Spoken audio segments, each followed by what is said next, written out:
Welcome to the SynerG Coaching and Wellness Podcast. Today's podcast is going to be a continuation of our longevity series. Last week's podcast, we looked at kind of an introduction into longevity and what we meant by longevity and how we can begin to move and shape our lives so that we live not only a long life, but a long, healthy life full of wellness and having the ability to kind of live unassisted and happily for the balance of our lives.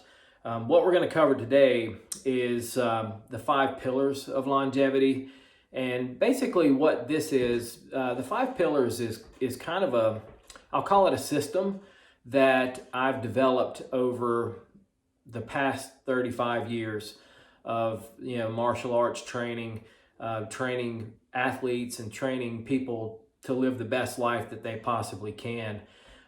So without further ado, let's just jump right in and we'll begin to cover exactly what we're looking at with the 5 pillars. So when we look at the 5 pillars, it's going to begin with daily exercise.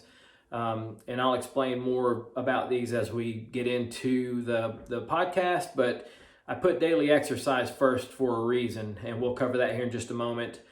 The second pillar is proper diet. And when I say diet, I'm not talking about, Jenny Craig or anything like that. I'm talking about changing your habits, changing the way you eat, when you eat, what you eat, and how that impacts how you live. We talked a little bit last week about an efficient body. Now, the efficient body is kind of a thing that I've developed over the years as a martial artist and especially as an internal martial artist, and how we create a body that works efficiently, both internally and through our musculature, and the way that we go about our daily lives with having a body that when at rest, it doesn't work very hard, but has the ability to certainly work hard when it's called upon. Stress reduction is a big part of wellness, and your overall wellness is absolutely critical to living a life of longevity, and we'll cover that in depth as well. And then finally, the 5th pillar is going to be a little bit different. There are a lot of longevity coaches out there, folks that'll dive into longevity with you and kind of coach you on things that you need to do. And a lot of their ideas and philosophies will dovetail with what I do. However, the 5th pillar of what I do is a little bit different. And I call this the intangible but important. And you'll see what I'm talking about when we get to that 5th pillar. We're going to dive into a lot of, Eastern practice and the ability to meditate and to utilize the energy that exists within you already to make your life better and more efficient. So without further ado, let's dive into the program today. As always, if you're watching this video on YouTube, please smash that like button. Also, please subscribe to the SynerG Coaching channel. That way you're notified when these podcasts or videos that I put out come out. And it also helps us grow the channel. So the more people that join, the more people that hit that like button, the better these algorithms work. And that's kind of outside of my ability to understand, but the more likes I get, apparently the more people get to see my videos. And I think that there's a lot of good content here for folks that are wanting to live a better, longer life. So if you would, please hit that like button, and I would certainly appreciate it. Thanks. So on the outset of today, I'm going to jump back to last week's video for just a minute, and I'm going to give a very brief explanation about longevity. Typically, when you think about longevity, you're thinking about living a long life. And that's absolutely correct. I mean, it is. Longevity in its basest sense is, how long is my life going to last? Am I going to live to be 80? Am I going to live to be 90? We define that a little bit differently here at SynerG. Our definition of longevity is going to be more about how well you live your life for a long period of time. And, I've heard it described a lot of different ways, but I like to say live long, but live well. I've heard some other longevity coaches that will say something to the effect that live long, die fast. And that certainly it sounds a bit morbid at some level, but it's absolutely true because, when we looked at the longevity curve last week, our goal is to kind of flatten that curve out for as long as we can and then have a precipitous fall as we get close to our end of time. That way we're living the best life that we possibly can for as long as we can. And I think that's certainly a target that we want to work toward. And as we begin to dive into these 5 pillars are going to help you develop a process and develop a plan that is really going to help you do that. And we'll dive into that and get into that right now. So, as I mentioned, pillar number 1 is daily exercise. And I put daily exercise as the very first pillar. And I would almost put daily exercise as a central pillar. Okay, so if you can envision a building with 4 corners of structure, and then one central pillar to be the most important pillar to hold most of the weight in the middle, I would put your daily exercise pillar as the most important pillar, and that one that's in the central spot.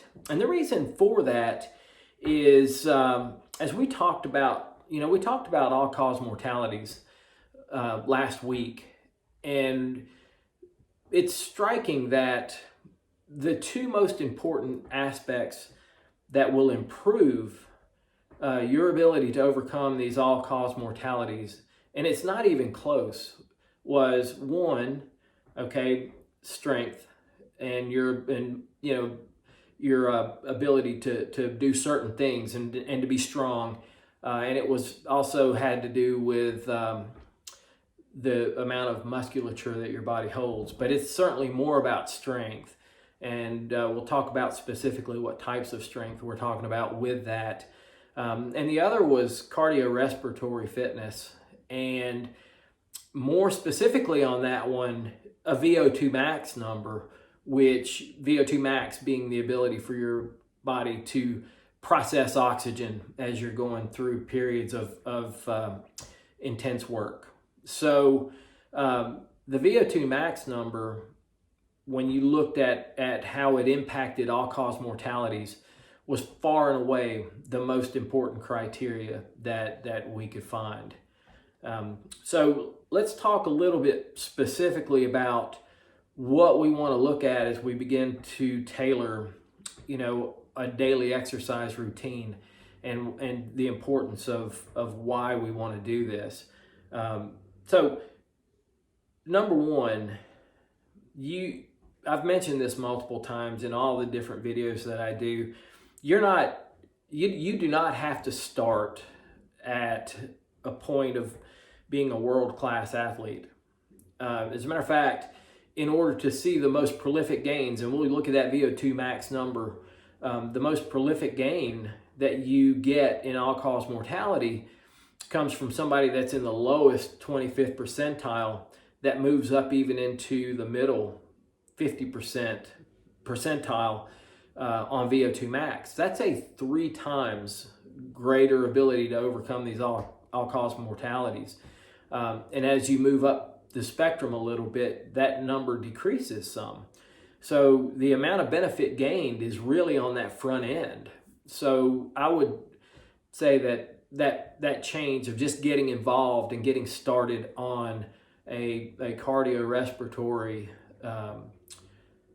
program is going to make a huge difference for you. And this also goes for strength. When we're talking about, building strength,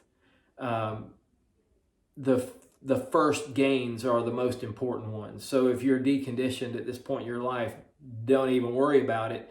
It's a great time to get going, and it's a great time to get started with that. because your initial gains are going to be the most important ones. If you're deconditioned, you want to get from that deconditioned point to a higher percentile of fitness and wellness. So as a matter of fact, you don't have to be an athlete to do this. You just have to be somebody that wants to live a better life.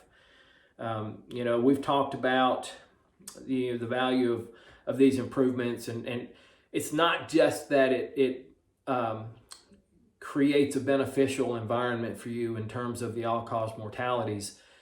It also dramatically increases your daily energy and the amount of energy that you carry into each day.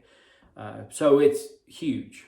So that's why it's the middle pillar for SynerG Coaching, and it's the first thing that we address. So when we talk about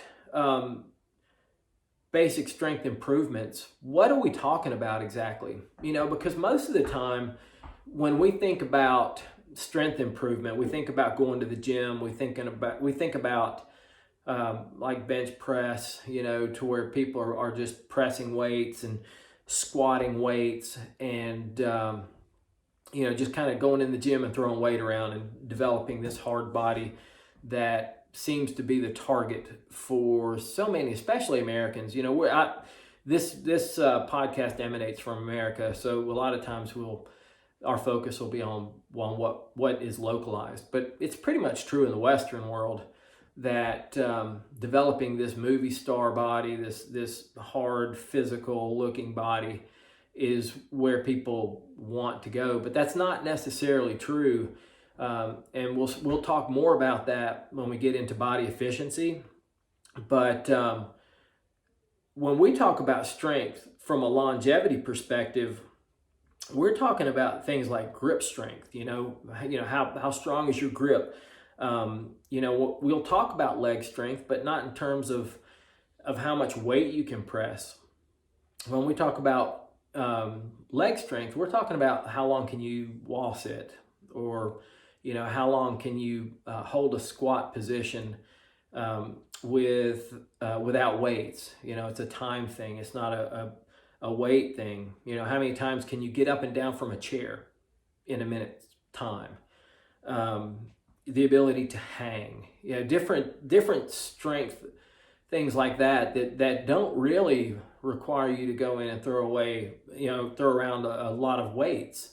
And as a matter of fact, you don't necessarily even have to join a gym in order to get a really good program. I currently don't have a gym membership. Most of my strength training comes from some martial arts stuff that I do, but I do TRX, which is like strap training. And you can certainly look up TRX, and I've got mine bolted into the roof, and it's just straps that hang down. I like it better because it works a lot of core, and it forces you to activate a lot of different muscles throughout the course of an exercise, instead of specifying, like on a bench press, you're very specific to working in this area, in your chest, and then you'll work your triceps some, a little bit of shoulders, but those types of very specific musculature movements aren't always the best. You want to be able to activate your core, and that ties into the next thing. As we talk about longevity, if you think about, depending upon where you are in your life currently, whether it be, if your parents are getting a little bit older, or, if your grandparents are getting a little bit older, one of the first things that goes is stability, right? The ability to balance, and your movements aren't quite as balanced. And that really, without some level of focused effort, begins to deteriorate relatively early in life. Even into your 40s and 50s, you're going to start losing some of your stability. It's critically important to work on that from an early point in time. Doesn't mean that it's a total loss if you don't. If you're sitting mid 50s, 60s, 70s, even now, it's never too late to work on your stability. I have some students in my internal side of what I do that are in their 70s and they're just getting started. And it's remarkable how much they can improve, over the course of time and dedicated work, but not hard work. It's just dedicated work.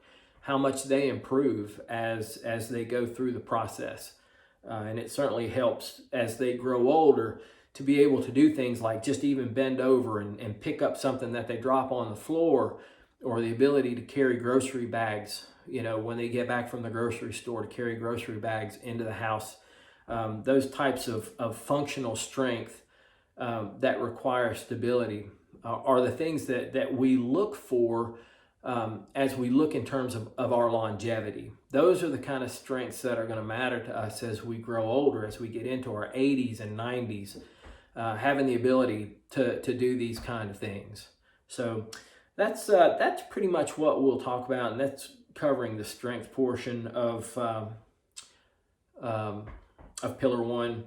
We talked a little bit already about cardiorespiratory fitness and the extreme importance of VO2 max. Now, I'll say this, VO2 max workouts are not easy and they're not comfortable workouts, okay? And we'll talk a little bit more about that here in just a minute. So I say that only to point out that most of our clients with SynerG, or most of my students, or most of the people that I coach, if they come to me and they've got a good basis for their cardiorespiratory fitness, we may incorporate VO2 max. But on the front end, we really want to work in zone 2 and build a really good solid base of zone 2. And then even once we've built that base, it's something we continue to work on, because zone 2 training is incredibly important because it helps us move oxygen. Okay, it helps the body move oxygen. And zone 2 is actually pretty comfortable. It takes a little bit of time. You have to do it in larger buckets of work, but the work is not hard. As a matter of fact, there are ways that you can calculate your zone 2 if you know your max heart rate, and you work on some things like that, and it's a percentage of your max heart rate. But even if you don't have the ability to do that, zone 2 is basically where you're keeping a constant, sustained level of work that raises your heart rate just a little bit, but not so much to the point that you can't talk to somebody that's with you. So if you're just getting started, a really brisk walk with a friend, to where your breathing gets a little bit harder, your heart rate goes up just a little bit, but you can maintain a conversation with the person you're walking with, that's zone 2. And typically on those workouts, you want those to be sustained for probably about a half hour, 3, maybe 4 times a week, and you'll build an incredible base of zone 2. And then you can begin to add in VO2 max training once you feel that your heart is ready, or maybe even more importantly, when your doctor says that your heart is ready. When it comes to modern medicine, the less you have to go to your doctor, the better. But going to the doctor for tests and blood work so that you know exactly what's going on within your body becomes very important. And when we start talking about food, we're going to talk about insulin resistance, and we're going to talk about pre-diabetes and some other things that you'll have to have blood work to know where you reside in terms of those things. But the doctor can also give you a stress test for your heart, and that'll help determine whether you can put an increased load of work on your heart. And I think that that's really important for you to know that, especially if you've been away from cardiovascular work for a long time. Just please don't just dive straight into it, because if you go straight into a VO2 max workout and you've done no cardiorespiratory work for a decade, that could be really problematic for you, and we certainly don't want that to happen. The other thing, and finally, this is a little bit more advanced, but this is a Whoop. there's Oura rings and different things that you can do. These are, and even the Garmin watch. Now my Garmin's a Phoenix, and it doesn't tell me everything I want to know, not like my Whoop does. But these are devices that help you measure, especially for me, HRV and recovery is really important for me to measure, because it kind of tells me, what my body's ready for work-wise in terms of training for that day. And HRV is heart rate variability. And heart rate variability becomes a really important thing to track as you go forward. And what heart rate variability is the variations. Like if you took your pulse, okay, and you know that your resting heart rate is, let's just say that your resting heart rate, if you're fit, your resting heart rate should be in the mid 50s. Maybe, it can be a little bit higher than that. So you have 50, let's just say it's your resting heart rate, for the sake of argument, is 60. That means that you basically have one beat per each second in a minute. Okay. The thing is that your heart doesn't beat every 1 second. Okay. It's going to be, 0.98 seconds for one beat. And then the next one's going to be 1.4, and then the next one's going to be 0.96 seconds. So heart rate variability is the variability in those numbers, okay? And heart rate variability is a measure of what that variation is. So it's an important number, and we're going to do, we'll definitely have at least one podcast on HRV and what the implications of moving HRV would be. It's a really important number. And it has a lot to do with the parasympathetic and the sympathetic nerve system and how that impacts your body. So we'll save the deeper discussion of that for the HRV podcast that'll come out. I don't know when. It's on the list, but it'll be a little bit before we get to it. But it's an important thing to track. And so that kind of wraps up pillar one, okay? And fitness and the importance of especially your VO2 max and your cardiorespiratory fitness, but certainly strength and your stability and your functional strength that you can develop, and why we put that as our primary pillar. And I tell people this all the time. If they have to pick one thing, or if they want to focus on one pillar that could make the most difference in their life, it's going to be pillar one. It's going to be this pillar of daily exercise and growing your strength and growing your cardiorespiratory fitness. What I always tell people, if you're picking one, get your exercise house in order before you worry about anything else, diets or supplements or anything like that. The world throws a lot of different things at you that, there's this miracle pill that you can take that's going to improve your wellness. And, the truth of the matter is you're only going to improve your wellness with work. And it doesn't have to be exceedingly hard work, but it needs to be consistent work, and it needs to be work with a purpose. And it needs to start with your fitness, with your strength, and with your cardiorespiratory fitness. So that'll cover everything we're going to talk about with pillar one today. So when we look at pillar two is going to be proper diet. Okay, and what is a proper diet? What's the right thing for us to be looking at in terms of a proper diet? And when I say proper diet, I'm not talking about the latest fad or the latest thing that people are doing to lose weight. Okay, losing weight is a byproduct of living properly. Okay, if you're overweight, which unfortunately we actually have a majority of folks in this country and probably in the Western world in general, where obesity is an epidemic.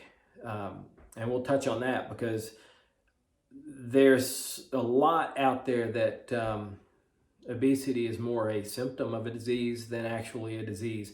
But we're going to touch on that just a little bit here in a moment.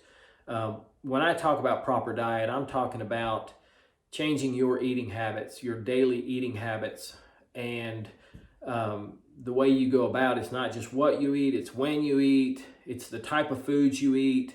It's all of these things that are going to tie together to help create a really healthy body through nutrition. Okay, and we'll do deep dives into this in future podcasts, but for today's purpose and setting out the pillars, proper diet is just that. Proper diet is changing the way you eat for optimal health for the rest of your life. Okay, that doesn't mean that you can't go out and have a slice of pizza sometime. Life is to be lived, and I certainly understand that. And I kind of, when I coach people or when I'm working with clients or I'm working with students, it's okay to kind of break training every now and again. And sometimes it's healthy to do that, just to kind of break the monotony of your process on a daily basis. It's okay. But when you do that, you need to understand what the repercussions of that are going to be. Okay? Like if I eat a piece of pizza, I love it when I'm eating it because I like pizza. But I certainly pay for it, the next day when I'm trying to ride. I've got a long bike ride scheduled, and that pizza weighs on me. And it certainly doesn't make me feel good because my body, I've eaten well for so long now that my body's relatively clean. And when I put impure things in there, my body tells me. So there's a price to pay. Doesn't mean you can't do it though. So life is to be lived, and that's the thing I'm talking about when I talk about diet. I'm not talking about Jenny Craig. I'm not talking about getting the Go Low pill and taking that. I don't know the veracity of those things. They may work just fine, but it's not a long-term strategy for your eating. And that's what we're wanting to implement. We want to implement long-term, lifelong strategies for how we input energy into our body, because that's really what food is. Food is energy. And in its simplest discussion, that's why we take in food. We take in food for energy. We take in food for nutrients to rebuild. When we start talking about autophagy, it's replacing the stuff that's passing through. I want to start this overall discussion about diet though with insulin resistance. I talked just a moment ago about obesity, and the medical community will tell you that obesity is a disease, and I'll concur with that for the most part, but I will also tell you that there is a lot of data out there that would indicate that obesity is more a symptom of insulin resistance. And there are a lot of other diseases too that the data is starting to show that insulin resistance is the cause of just this whole list of diseases. And when we do our podcast on insulin resistance, and that one's going to come up pretty quick. As a matter of fact, it may be the next one I do because I feel like it's that important. It is in all likelihood the most devastating disease that hardly anyone is talking about. All right. And so what is insulin resistance? It is your body's ability to utilize an overproduction of insulin. And how does that happen? Well, it happens primarily it's because of the Western diet, and I can't speak to a lot of how Europeans eat. I think they eat a lot like Americans, but probably not quite as bad. But it comes from eating processed foods, processed grains especially, vegetable oils.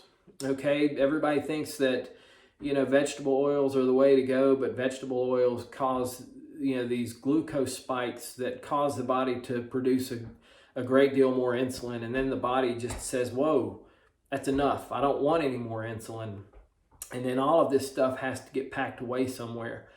And our body tends to store that, and it begins to store it as fat. And then it creates a whole lot of other things too. Like it leads to type 2 diabetes, obesity, heart disease, bodily inflammation. Okay, the amount of inflammation that most Americans, especially, carry around with them it would shock you. And that links to things like dementia, Alzheimer's disease. It links to arthritis. So a lot of these diseases that seem to be standalone diseases may well have their foundations in insulin resistance and the impact that has on our body. So what do we look at? What's the corrective dietary mindset? Okay. Well, so as we talk about that, we want to kind of curtail, especially the insulin resistance part of things. Number one, your food intake, what to eat. We just talked about some things that we don't want to eat. We need to move away from processed foods. We need to move away from processed oils. There are particular nuts that aren't very beneficial. All of these, and like I said, we'll get very specific about what we should eat, and that's a big part of it. So, the first step is stop doing refined foods, especially refined breads. Like bread is probably one of the worst things that you could eat, especially like Wonder Bread. And when I say Wonder Bread, I'm not talking about Wonder Bread specifically. I'm talking about whatever bread that you get from the grocery store shelf that is mass produced is probably not going to be that good for you. That'd be number one. So, kind of measuring our food intake and looking at the foods we eat, eating a more whole food diet is certainly going to be beneficial for you. I am a huge proponent of time restricted eating. Okay, most people call that intermittent fasting, and intermittent fasting gives your body a chance to kind of reset. All right, there's a whole lot of science that goes into intermittent fasting, and that'll be a big part of the discussion when we have the insulin resistance podcast, and how we manage to work against that. But what happens with intermittent fasting is, let me back up. So having that gap, okay, and I'm at a minimum 16-8. That means I've got an 8-hour feeding window, and then I've got 16 hours that I fast. And a lot of it has to do with what part of season I'm in. I find that I need to eat just a little bit more when I get into cycling season, and I get into training for like cycling events, and I'll do 100-mile plus events, and I have to have food. I have to have glycogen stores, and I have to have the ability to have energy to get that job done. But what we want to look at is the spikes in sugar, okay? And our body, when we take in food and we begin the digestive process, it doesn't matter. Even if you're eating protein, you're gonna get glucose spikes. You're gonna get sugar spikes within the blood, and the fewer of those spikes that you have, the better your body manages that. So if I eat, and it's strange because I can remember, I remember even 15 years ago, bodybuilders will tell you to eat multiple meals a day that, but maybe eat smaller amounts. The science of that's probably, the modern science of that's probably counter to that thought process. Eat fewer meals each day, because for each meal you eat, or even each snack that you eat, you get a spike in your sugar. And when you've got these multiple spikes throughout the course of your day, the body doesn't efficiently manage that. So you're better off eating less times per day. And naturally, part of that is that you're going to be ingesting fewer calories. So you're going to, as you ingest fewer calories, you're going to lose weight. And having that long gap, and when we get into autophagy and some of the things that happen within the way that your body works, it's got to have energy sources to draw from. And one of the more ready available energies that you have, if you're eating less and you're spacing it out more, is taking fat and converting that to usable energy. So, people that are on intermittent fasting diets tend to, they tend to lose fat. They'll lose weight around the belly, which is a target for most people. So that's a big part of and it also helps battle against insulin resistance, because as you minimize those spikes, the body more efficiently utilizes insulin, which is really important. As we talked about, eat whole foods, stay away from sugar and empty calories, and stay away from processed and high glycemic food. When I say high glycemic food, I'm talking about sugary food. Even a lot of fruits are very high glycemic. They tend to cause those sugar spikes within the body. We want to start to minimize those things. Dietary inflammation and inflammation in the body. We touched on that for just a minute. Bodily inflammation is a huge issue for a lot of people. A lot of people don't even know that they have it, but that inflammation can cause, eventually lead to things like, arthritis. It can lead to unhealthy skin and autoimmune type deficiencies and things of that nature. It's really, really easy to correct most of the time with just some changes in the way you go about your diet. And finally, the last thing that we want to talk about is proper hydration. You want to make sure that you are sufficiently hydrating your body on a daily basis, and that's not always just water. I keep this thing. I keep that with me every day, and it kind of helps me ensure that I at least drink enough water. But you also, if you train a lot, you also have to make sure that you get enough electrolytes alongside that, so that the cells within your body and your cellular structure stays hydrated. That's really important. So, and maybe even stay away from, diuretic type drinks, coffees and sodas and things of that nature. But hydration would be, the last thing that we'd look at in terms of proper diet. So pillar number 3, for us at SynerG, it's bodily efficiency. Okay. And that happens on a couple of different levels. Okay. So first, I want to talk a little bit about our inside out health, which is kind of what we discussed a lot of when we talked about proper nutrition and how we can, manage the insulin resistance that we were talking about before. But you want to if you eat properly and you hydrate properly, and you're more than likely to improve your gut health, which, as your gut health improves and your gut health becomes more efficient, that's energy that can be used in other places in your body.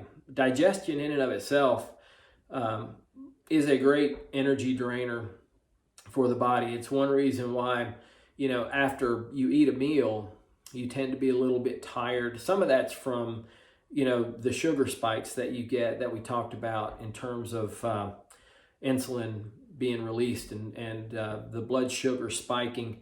But that's all part of the digestive process.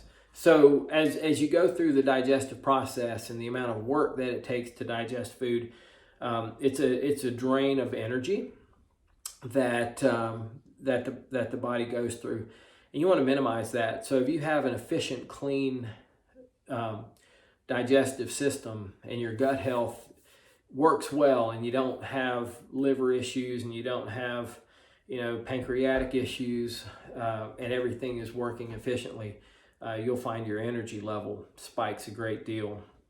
And one thing that's really important with that is kind of minimize the toxins that you put in your body. And toxins come from everywhere. A lot of times you don't even know you're taking in toxins because unless you read every food label that that you eat, there are things in there that just aren't good for you. And eating out, which I know is something that we do a lot and have to do a lot in some respects, unless you take the time to prepare your meals to take to work every day, which is something we encourage our clients and our athletes to do. If you eat out, they're going to be cooking it in vegetable oils, and even if you try and get what they consider to be a healthy grilled chicken breast, a lot of times there's a lot of crap that's packed onto it that makes it less than healthy. So you want to minimize those toxins as best you can. And alcohol is an HRV killer. All right. So even if it's just one drink a night, it's still going to have an impact on your heart rate variability, and it's going to have an impact on your system. And I'm not in any way, shape, or form telling you not to drink. I mean, I occasionally like to have a drink with dinner or to have a drink to unwind.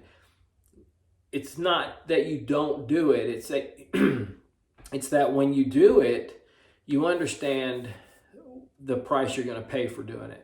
So there needs to be that understanding, and you need to minimize it as much as you can. So let's talk a little bit about autophagy, okay? And this is going to be a 1,000-foot view on autophagy.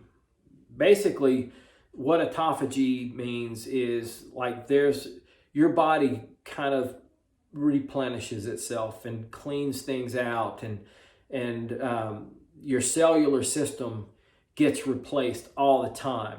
So when we talk about autophagy, probably the best way that I've ever heard it explained is when you look at yourself in the mirror, okay, what you see is almost like a statue, okay? You see a body that is consistently the same every day, okay?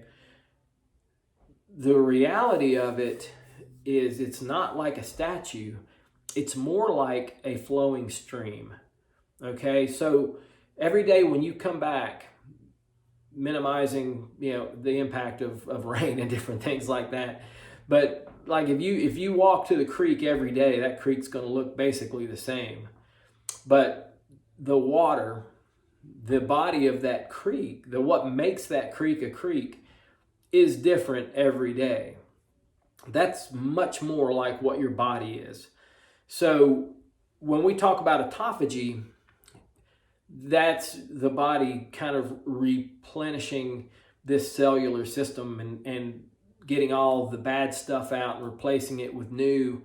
It's just a part of the structure of the way our body works. And again, we'll do more in-depth look at autophagy going forward, because autophagy is very important to longevity, and being able to efficiently remove and replace dying or dead cellular tissue and down to that level, and the ability to replace it with new healthy growth is incredibly important. So we'll talk about autophagy, but that's part of your bodily efficiency as you can create this system that's constantly growing, constantly changing, constantly being replaced, and it's very important. So when that kind of takes care of our inside out health. We also look at bodily efficiency from a muscular perspective and an energetic perspective. We'll talk a little bit more about this when we get into the fifth pillar, which is the intangibles. That's going to tie into the Yi Jin Jing and creating this efficient body that allows for energy to move in it. But when we were talking about strength earlier and talking about bodybuilders and weightlifters, that type of training oftentimes creates what the Easterners would call brittleness within the body. And to have an efficient, well body, you actually want more suppleness and length in the muscles, and you want it to be energetically smooth for the body to work efficiently. So a lot of different things that we utilize in order to help people with that would be Qigong type work, Tai Chi, internal martial arts, even external martial arts, not from a fighting perspective, but from a perspective to help build this body that's efficient. Yoga and stretching and different things like that, very good to create this supple, efficient body that kind of minimizes the amount of work it takes to move. And it also creates that stability that we had talked about, when we were talking about strength and pillar one. So that's another really important part of bodily efficiency. So pillar four, we're going to look at stress reduction. Okay, I think it's pretty safe to say everybody understands the impact that that stress has on all of us. If we live in the world, we're constantly bombarded with stressors, and a lot of those we kind of bring on ourselves, but a lot of it can't be helped. Like, we can't control our surrounding world. There's a lot that we can't control. But we can manage ourselves, and we can manage internally, how our body reacts to these different stressors. So how do we do that? How do we take all of the stuff that happens around us, deadlines and, work stresses, right now we're in a little bit uncomfortable time in terms of, inflation and the cost of living going up. If you're looking to buy a new house, interest rates are climbing up. Yeah, those are stressors, especially when you're trying to raise a family, and you look at the exploding costs of college for any children that you might have. How do you manage those things? How do we reduce stress? Well, the first thing I would tell you is learn how to just sit still for a little while. And I would say let me back up. Your exercise is going to help you with that. There are a lot of neurological reasons why exercise and proper nutrition are going to help you reduce stress. Okay, so that's number one, exercise. But also, it's really important. And when it comes to all of my athletes, when it comes to my clients, when it comes to my students especially, my students kind of want it when they come in and they understand the value of breath work. And more specifically, type meditations, Tai Chi, Qigong, yoga is a form of breath work as well if you do it properly. So this breath work and the ability to sit still and relax and be in that moment will have long-term benefits in terms of minimizing and releasing that stress. The other part of that is it's really important to have a good sleep routine. And when I say a good sleep routine, I don't mean a sleep routine like my 22-year-old son has, to where he's going to bed at 3 o'clock every morning and getting up to go to work the next day. That's not a good routine. You want a proper routine, and everybody's sleep needs are different. Okay, so I'm not going to tell you how many hours of sleep you're supposed to get. I think there's a lot of new data out there that would indicate that a lot of times you don't need quite as much sleep as they've told you in the past, but you need to have proper sleep. So you have like the length of time that you're asleep, and within that you've got REM sleep, which is your dream sleep. And then you have deep sleep, which is going to be a different type of sleep. REM and dream sleep are going to be, what gets typically classified as restorative sleep. And it's really important that you get into those zones and phases of sleep and maintain it for a certain percentage of time. Usually if you get 30 to 35% of your sleep, if it's restorative sleep, I think that's a good number. And then, maybe half and half of that being REM and deep sleep. But light sleep is important too, and then time sleep. But it doesn't, the idea that you need to have 8 hours of sleep, it's not, you can't have a blanket number like that covers everybody, because it's just not true. I can't even sleep 8 hours. Okay, like a good number for me is 7 hours of sleep is perfect for me. And if I sleep much more than 7 hours, then it's almost too much. All right, my energy level actually goes down. And I think there are a lot of people like that. And there's some people that need more. I mean, there's some people that need more sleep than 8 hours. So don't put a number on it. When you look at your sleep, just make sure that you get optimal sleep, okay, whatever that looks like for you. And I think it's really important to track those numbers. Again, I'll go back to, I've got wearables that I use to help track my sleep, so that I know exactly what I'm getting. And that kind of ties back into a recovery number that, especially with my Whoop, there are a couple of different things that it ties to in terms of my recovery number. But anyway, it's not how much sleep you get. It's that you get a proper amount of sleep, and that you get proper restorative sleep, and you've got those proper phases in there for your sleep. And that'll certainly help with stress reduction as well. Sometimes you need to have a routine before you go to bed as well. And it's really helpful to kind of go to bed at the same time and wake up at the same time every day. So that kind of routine gets your body into the groove of getting proper sleep. So we live in kind of an odd, we live in an odd time, and going forward it's going to remain that way. So we live in a world of just continual bombardment from external sources, media, and like television screen time. But even with our smartphones, I think maybe smartphones are probably one of the worst things that have ever come about for the health and wellness of people, because we spend so much time glued to those things.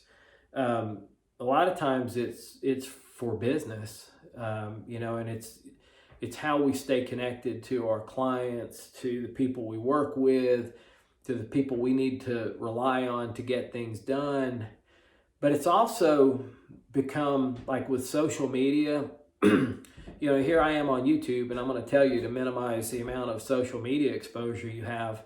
But you need to put your phone down, all right? I mean, that's just put your phone down. You have to do that, because it's shocking. I know I have an iPhone, and I know that I get a weekly report of how much time I spend on my phone each week.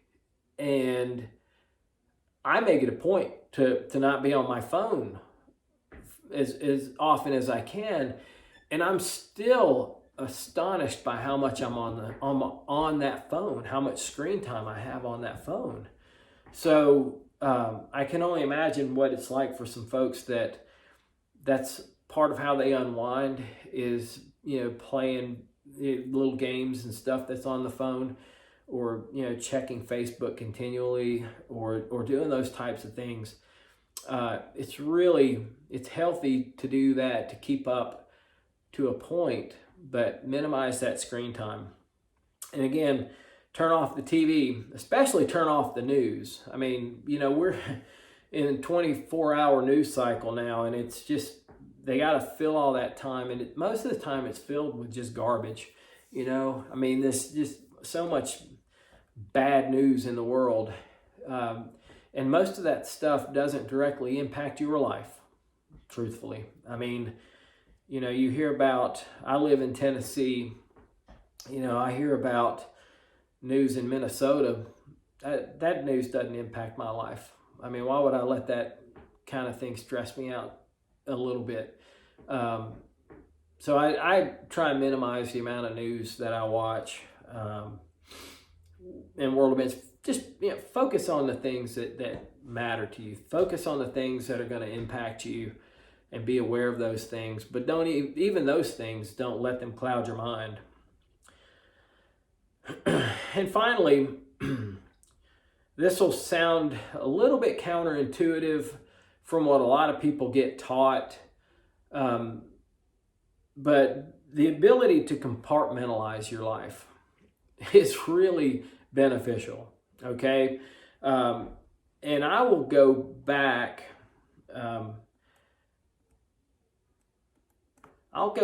to a lot of you people might not have even heard of Dr. Norman Vincent Peale.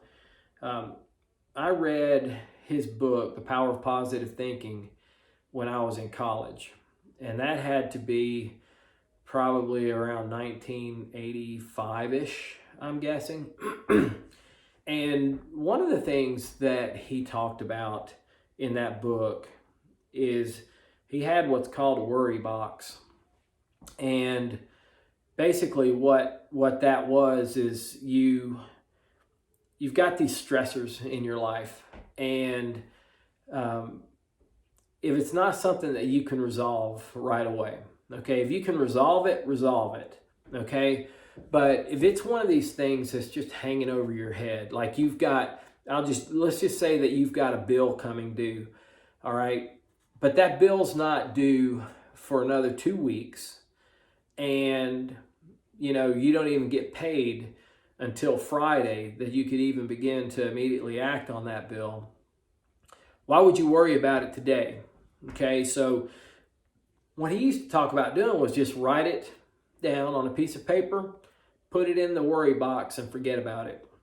And basically what you do is you pull that box out once a week, and then as you start going through these things, okay, you learn that most of them, A, have either already been resolved, or B, there's a resolution that's prepared for them. If it's not resolved, pop it back in there. Or C, it doesn't matter anymore. Okay, the problem went away on its own. So that's kind of like a bit of compartmentalization, and it's a very healthy thing to do. Okay, how many times have you awakened in the middle of the night and you start thinking about 14 different things that you've got on the horizon? Well, it's 1 o'clock in the morning. You are not going to resolve those things at that moment in time. So, man, just put them away. Learn to just put it in a box and deal with it when it's time to deal with it. Okay? That will really help you minimize your stress, because a lot of stress is just things that we allow to build up within ourselves over time, and things that we can't even effectively manage at the moment. So just let them go, put them in a box, and when it's time to deal with them, deal with them. I am in no way saying that you should not deal with things that are in front of you. Okay, that's really bad advice for somebody to give you. If it's something that needs to be dealt with, it needs to be dealt with. And if it can be dealt with immediately, it needs to be dealt with immediately. But if you can't deal with it immediately, don't stress over it. Put it in its box, and when it's time to deal with it, deal with it. All right, and finally, pillar 5. Okay, I call this intangible but important. Okay, and basically, in some ways, this is like the leftover bucket of things that we want to address. But there's also some things in here that that we do at SynerG that kind of make us a little bit different from other longevity coaches and people that coach longevity, or that there are actually medical practices that work specifically on longevity. And when I say they're intangible, the reason I say they're intangible is because some of this stuff, it just simply doesn't have scientific data to back it up. Okay? But we know it works. We know that these things are important. Okay? And the ability to work through them and create a life that involves these things actually will increase longevity. And I'll give you a point in fact. Okay, so one of the things that we look at is how incredibly important it is to self-actualize yourself. Okay, and when I say that, what am I talking about? When we talk about being self-actualized, I don't know how many of you folks have studied Maslow's hierarchy of needs. I'm going to pop this up right here. This is just one of Maslow's charts. And you start with like your very basic needs. And those things are like, breathing, food, water, shelter. The sex drive is a very basic need. So things like that, things that just kind of keep us alive, okay? And what some of our more basic instincts are. And as you move up this hierarchy of needs, and it's a pyramid, you'll see that the next level up is security. And so that's where we start looking at, do we have a roof over our head? Are we secure in family? Do we start to feel a little bit better and pay attention to our health and well-being? And things of that nature. Still relatively basic needs, but definitely a step up from survival needs, right? So the next step up would be like love and belonging. And, you're looking at things like friendship, family, the ability to socialize, intimacy with a partner. You're starting to get into some really important things that kind of help shape us mentally and allow us to live a life of a much higher level than living in the wild. Okay, so these begin to kind of move us into a different realm of living. The next step up is esteem. This is where we start looking at ourselves, and how do we feel about who we are as a person?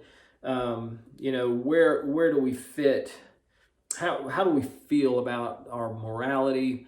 How do we interact with others? Respect for other people, and then having respect of other people as well. And then the highest level is self-actualization. So when I talk about self-actualization, you're talking about living life at a high moral level. You have a purpose-driven life at that point. So, one of the reason that I do what I do with SynerG is because I feel I'm purpose-driven with this, okay? I I do this because I feel like it's important, and then I can help other people live a better life by doing these things. And that kind of helps me live at that higher level of self-actualization. There's a lot of spirituality that comes into play here, and a lot of just living life at its highest level, and kind of, for want of a better expression, living a life that puts us above the animals. And that's what we look at when we talk about being self-actualized. And it's really important that you work toward self-actualization. If you're there, great. Okay, but this ability to be self-actualized and to have a purpose-driven life, it gives you something every day that's intangible, but it's really important, especially as we begin to look in terms of longevity, because it gives us a reason to be. Okay, it gives us a reason to get up every day and to get out there and live our life. I teach, moving on to the next aspect of this, I teach self-mastery. And self-mastery is a process, and it's intangible in that there's no data that will tell you that living a life of self-mastery will help you live longer. But empirically, it's true. Okay? So the ability to live a life of self-mastery, you've equipped yourself to manage your life properly. Like I said, we have a 10-step self-mastery plan.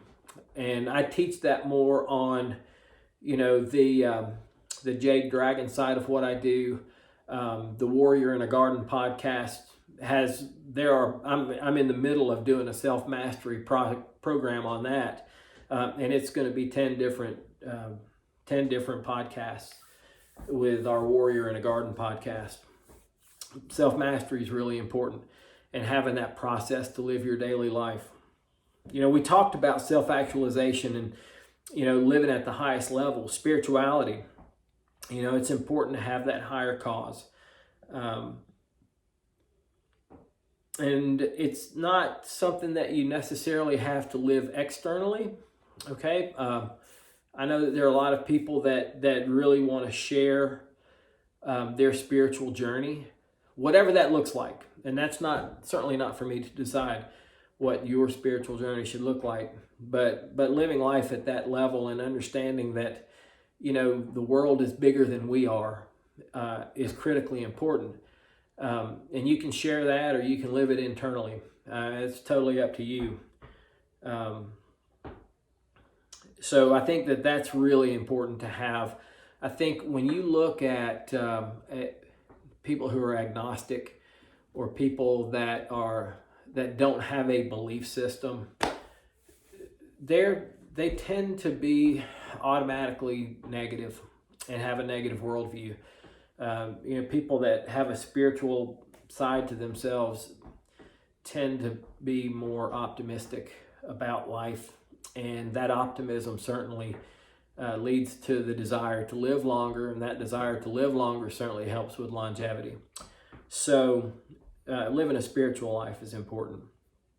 On a negative front, addictions. Unfortunately, we live in a world that's just chock full of addicted personalities and people that fight with addictions all the time.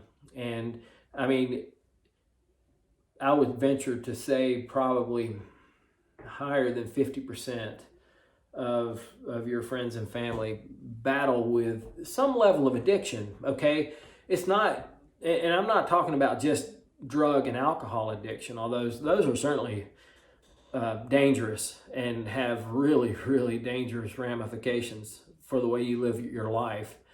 But you can be addicted to smartphone, and there are a lot of people who are addicted to their smartphone. They just can't put them down.